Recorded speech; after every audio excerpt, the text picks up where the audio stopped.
Greetings, students and family and staff. I am Mr. Miller, and I am a teacher of AP US History, and I will be introducing Alejandro Reynoso. Alex. When Alex first came into my class last year for Advanced Placement US History, which is a very difficult class, the first couple of weeks, as I'm observing my students, I became kind of worried and concerned about Alex. He was very quiet and very shy and hardly spoke the whole time, which, as American teachers have all realized by now, I'm sure, is very rare for Mexican students. So I was worried about his quietness, his reservations, but I thought, okay, as time goes on, we'll get through this. Then I saw his handwriting. He writes like a doctor. In fact, I heard a rumor last year that there was a student in the AP class, I see you in the back, who didn't do his Cornell notes one time and was trying to copy his Cornell notes from Alex, but couldn't because he couldn't understand Alex's handwriting. This caused me more concern. He's shy, he's quiet, and he's got bad handwriting. So I was worried. But then I just learned he comes from a family of doctors, so I guess it's just in the blood, and there's no reason to really worry. But I was worried about him at the beginning. But then I started to realize that we had some things in common. Alex, if you and your brother could just briefly stand up for a moment so that everyone knows who you are. As you can see, we are tall white guys. Thank you. So that's the first thing that I started to notice that I had in common with him. He was quiet throughout the year, but slowly but surely he started to come out of his shell. He still didn't speak very much in class, but when he did, he always had something highly intelligent to say. His questions were always very intuitive. His statements or his desire to correct me when I made a mistake was usually very right on. And I started to realize that he had a very good understanding of the material. In fact, by the end of the year, he was predicting what would happen next in the history class before I had a chance to explain what would happen next.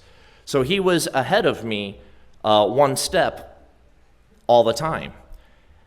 And I started to realize that he had true historical thinking skills, that in a way he is an outsider like me and most historians. We like to stand back and kind of be quiet and observe and watch because we can see the whole picture. We can put the pieces of the puzzle together and solve the puzzle before all the pieces are there. By knowing the past and knowing history, we can understand the present and predict the future. Alex has clearly demonstrated this. He got a very, very high score on the AP exam last year. He got a 4, which is extremely high. It basically means that he knows more about American history than 95% of adult Americans.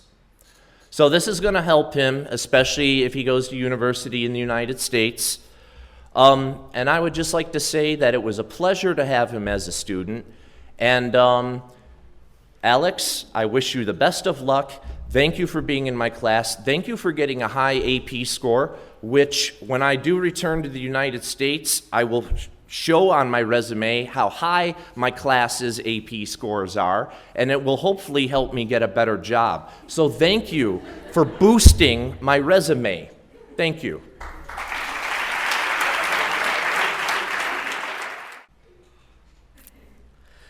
If there was a picture that captured the best of our generation, it would be this one. How I found it was not very casual. I was roaming through Facebook when I stumbled upon a page named We Are Better Together. It was created in 2012 when we were in 8th grade, where we passed from being a crowd of 50 to just 33 students. A question came to my head. We, as a group of people, are we ending better than where we started? Have we become better together? When we talk about unity, people often disregard it as a cliché value, not knowing that their soul integrity depends upon their country's unity. In our generation, people sometimes feel excluded or were harassed, but by being stranded in a room for 7 hours a day, the moment of reconcile was never missed. As in all families, my siblings and I often fought because of stupid things, who gets to sit where and things like that. When I learned that we were going on vacation to Europe, I got excited because almost everything I knew from it was from reading books.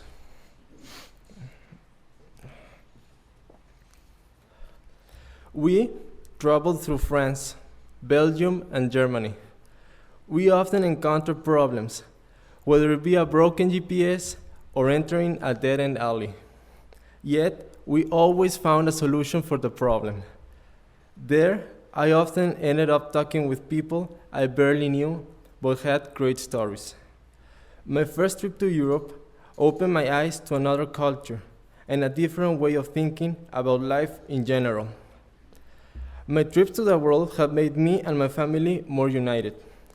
Not everyone knows this, but what we need to do to get along with someone that is very different from us is just spend time together.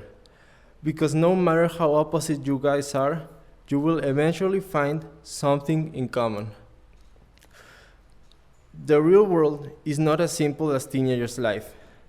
We live in a society where you could literally spend your whole life without knowing your neighbor. Even countries still distrust each other. The people who control the nations only act upon their own interests and completely disregard what Joe thinks or hopes for.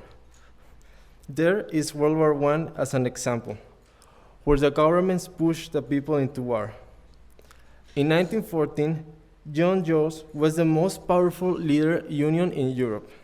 An anti-militarist, he planned a massive strike across the continent in order to stop the mass production of weapons. That same year, he was assassinated by a French nationalist, and with him died the hope for peace in Europe for the next century. Of course, the actions of the governments backfired, providing another world war, more violent and destructive than the first one. These things happen because of lack of tolerance and empathy. Instead of understanding, they chose to oppress. This lack of unity at a global level had serious repercussions. High school is a time when we should have grown and matured. Most of us will not be able to procrastinate in the real world. Turning in papers late, being late for jobs, not paying the bills on time. It is a cruel world out there. You will rarely find sympathetic people who will give you leeway. Today is a day that we need to choose whether or not to change our old views, our old ways, and look ahead to the future, or continue to let the world believe that we are the slacker generation.